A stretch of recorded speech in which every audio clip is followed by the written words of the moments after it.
the 2025 Cadillac Escalade here at the Miami International Auto Show. Let's take a look inside. Love those running boards coming out for me, as always. Man, every car at the car show today has black interior. All right, so far pretty familiar look for this model year, like it usually has been. Not a lot of changes. That third row back there.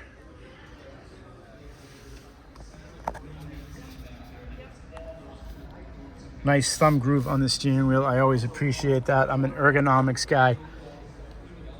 What are your initial thoughts about this? Put it in the comments. Let's poke around here.